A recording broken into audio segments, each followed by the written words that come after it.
policy, and especially on the hotel and the tourism sector, which is big in the Philippines.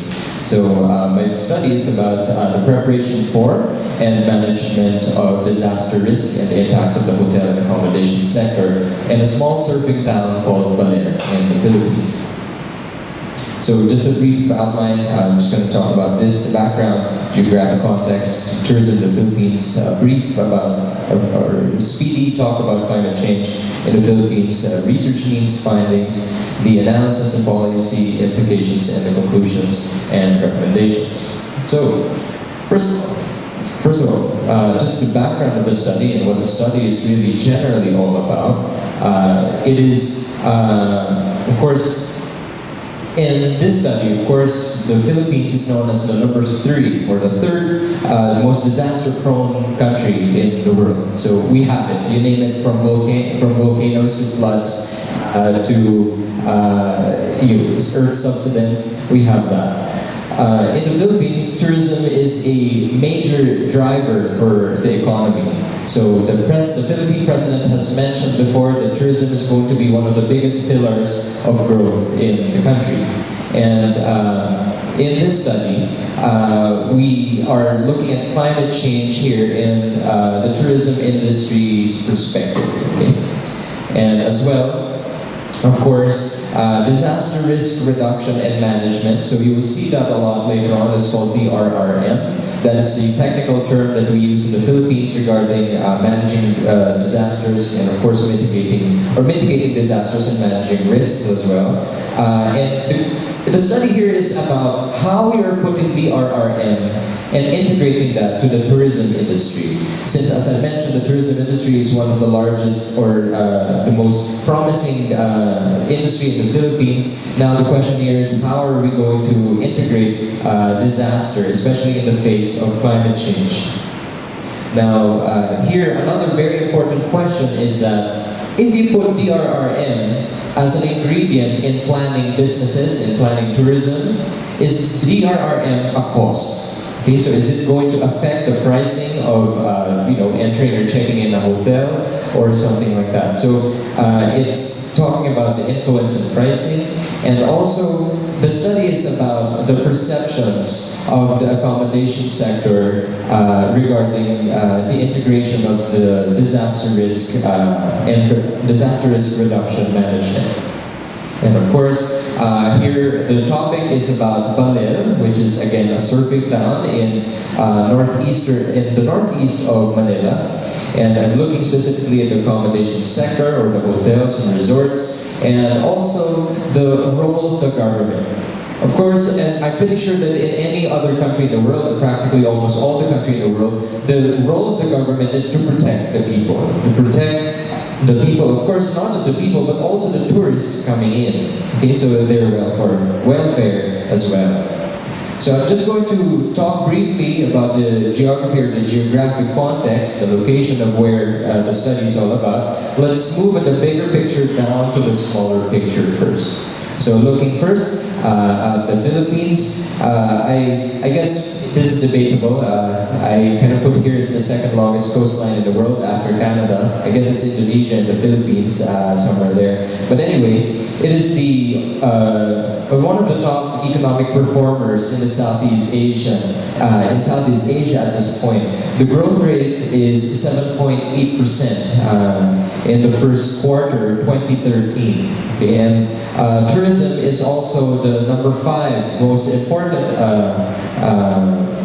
industry in the economy. And in the Philippines, the way government works is, I think it's similar to many other governments in different countries. We have, of course, the national government, and we have what you call the local governments. So towns and cities and regions, they have what you call local governments as well.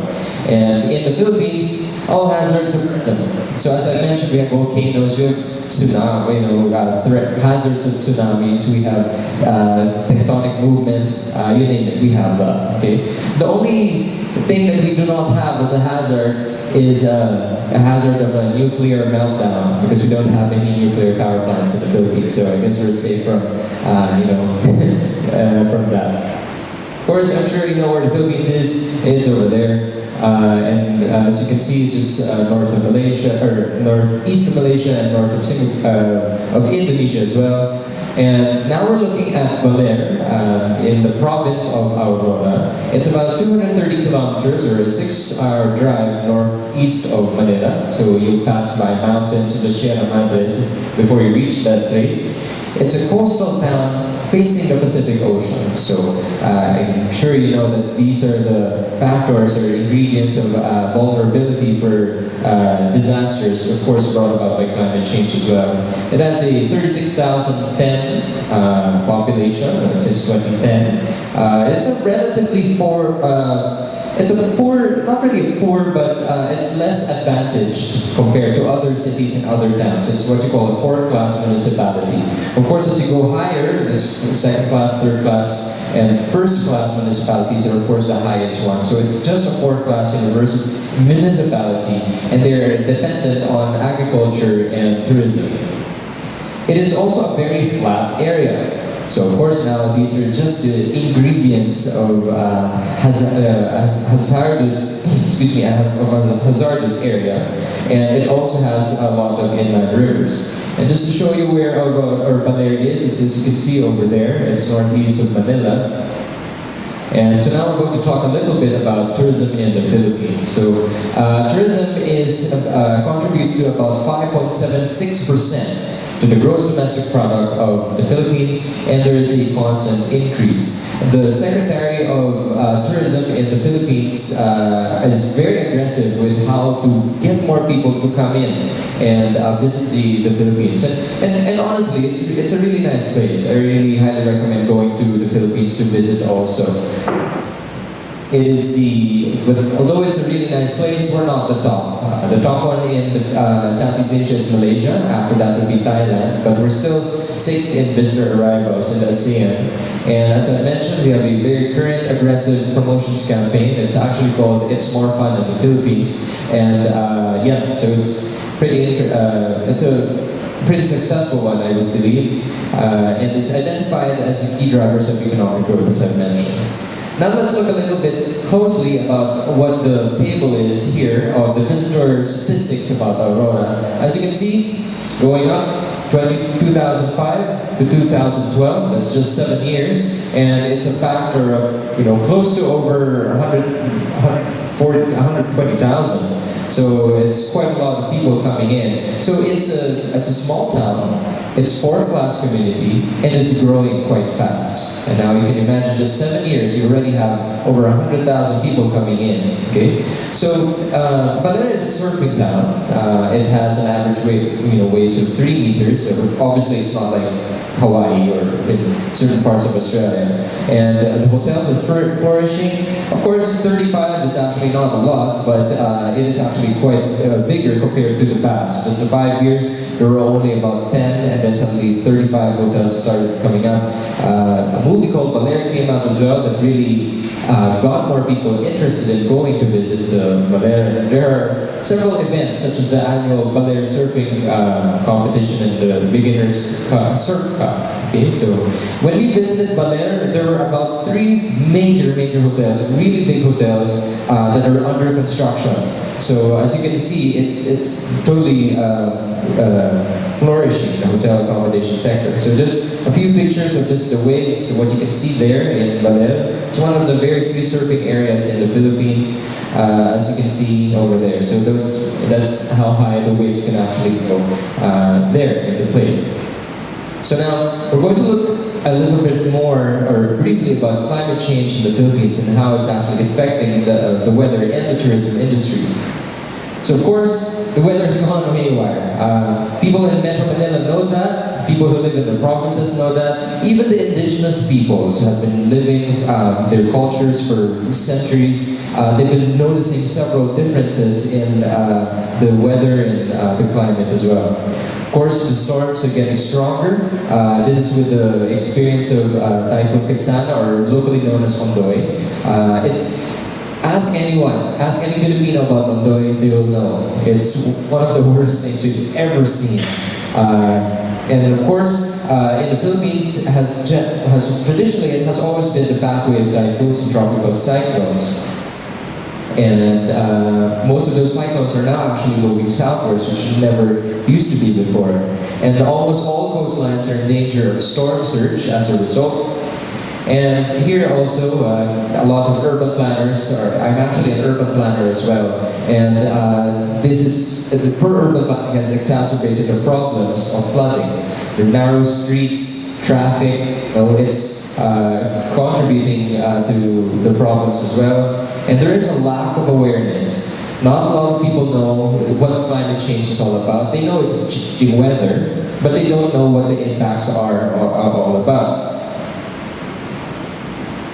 This is a satellite image of the storm surge, or storms and cyclones in Southeast Asia. And the Philippines is right over there. So as you can see, it's in the middle of everything. It's there.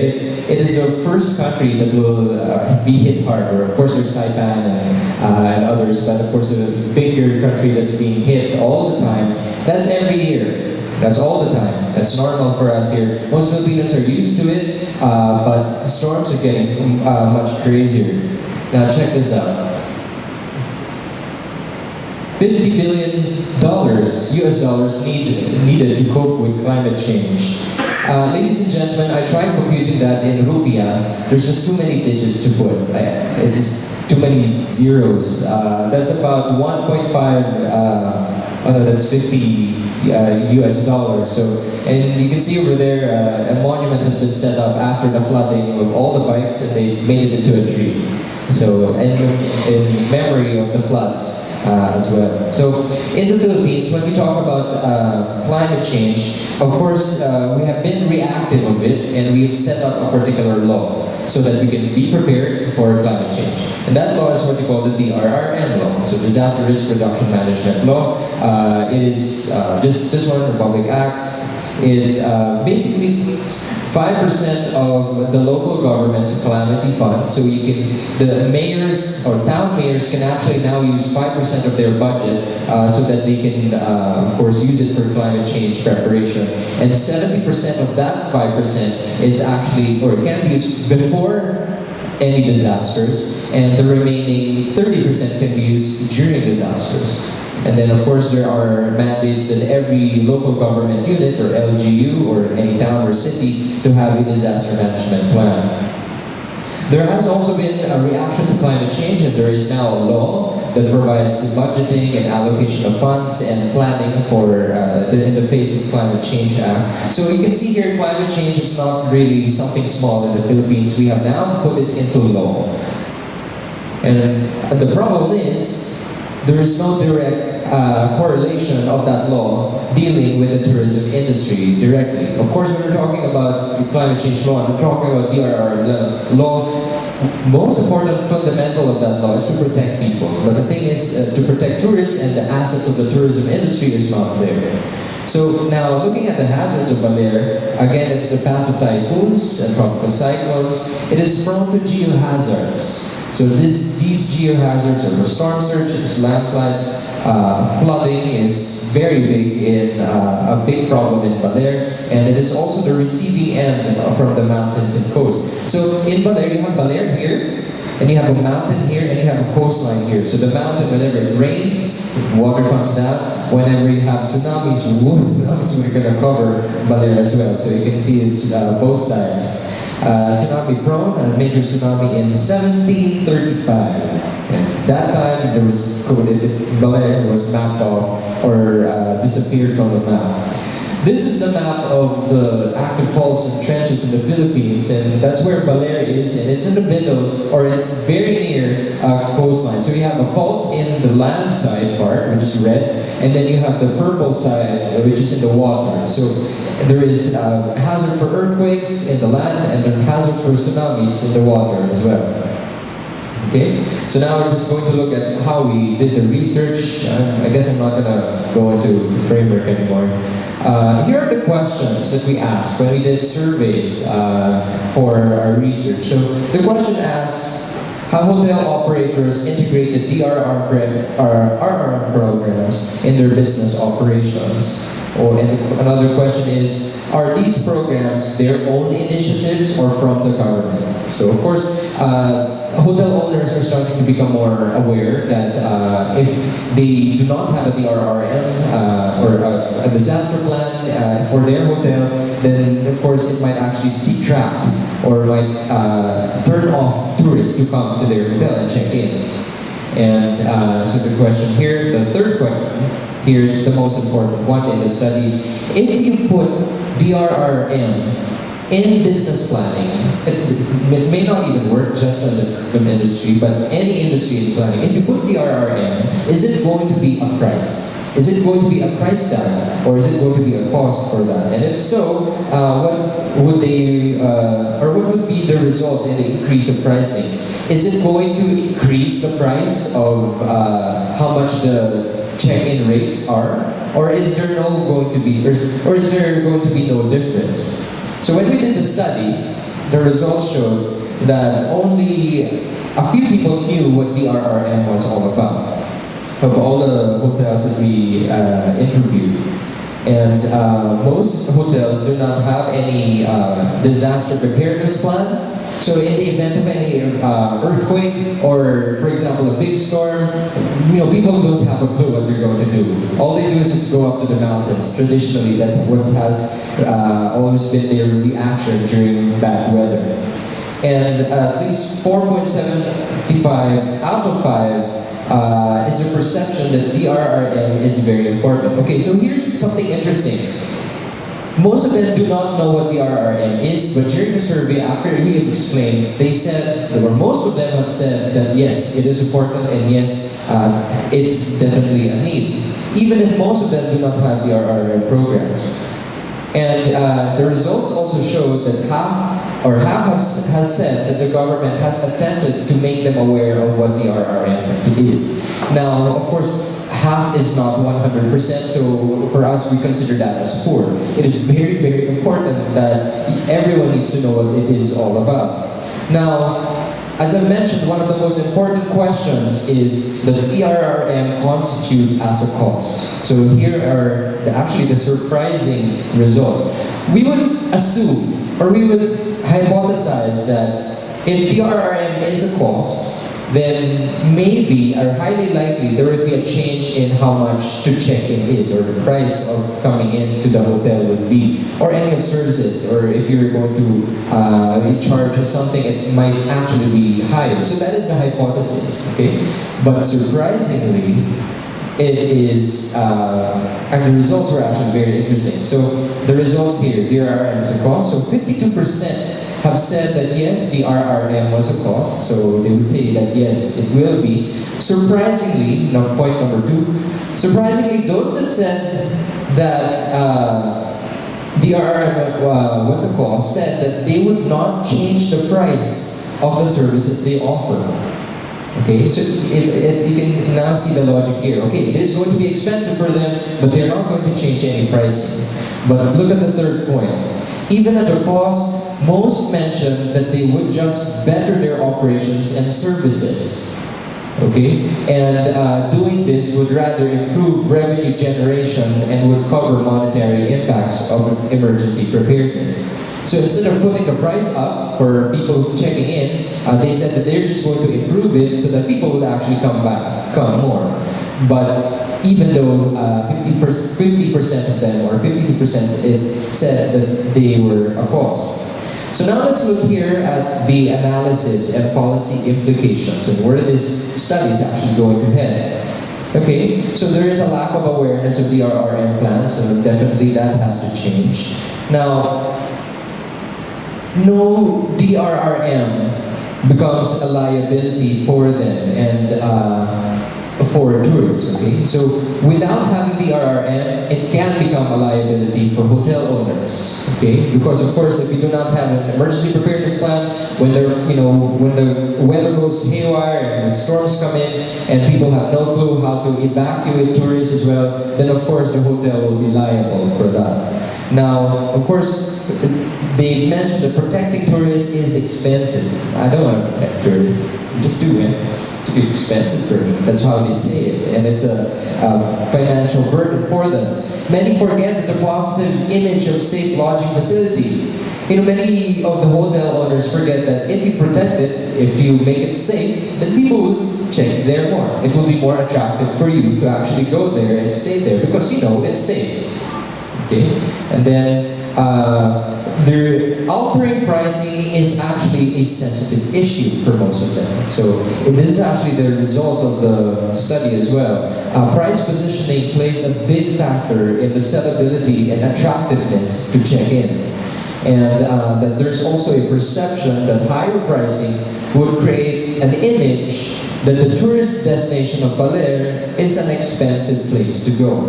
And of course, it's too expensive, I don't want to go there. Of course, people are in a budget, so I don't want to go in somewhere, a place that's very expensive, so they would rather go somewhere that's cheaper. Okay? And although laudable, setting an individual DRRM plan may fall out of standards or accreditation. So I mentioned earlier that some of the resorts actually do have their own emergency preparedness plans. But the thing is, it's not really falling in the same standard. So this hotel might have a different standard, this hotel has a different standard. So it can actually be tricky of that. And then DRRM here, it's only an idea. So it's something that would be nice. It's not like a need. It'd be nice to have one. But of course, DRRM nowadays is a need because climate change is here. So we cannot tell the weather to shut off or turn it off or not be there. Here, this is the most interesting part of the study. DRRM indirectly opened opportunities to better how lodging facilities would function internally. So again, they will not change the price, or most of them have this perception that they're not going to change the price, and they're actually just going to improve their services to compensate the expense, as what has been mentioned earlier. Okay, so the conclusions and recommendations here, the local context still determines the individual range of needs of the RRM, despite it being a mandate. So it is a law, but here in the study it's discovered that there's still this pervasive thought or individual thought of what or how the need is for each individual hotel entity in Baler. Okay. And so the government needs to improve on their promotion and dissemination of what DRRM is all about, and soft solutions such as capacity building and training are better than hard infrastructural mitigating solutions. So of course, training is much cheaper. Instead of building a dike or a riprap or other very expensive infrastructure. And then in this study, it was mentioned that DRRM was a win-win scenario. Because as I mentioned here, that of course the local hotel owners wanted to just improve their services but not change the price. And that is, in a sense, will protect both the tourism supply, which are those hotels, and the tourism demand. Okay.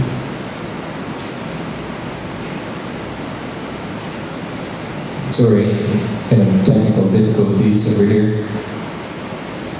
Terima kasih, maraming salamat, and thank you very much. Question?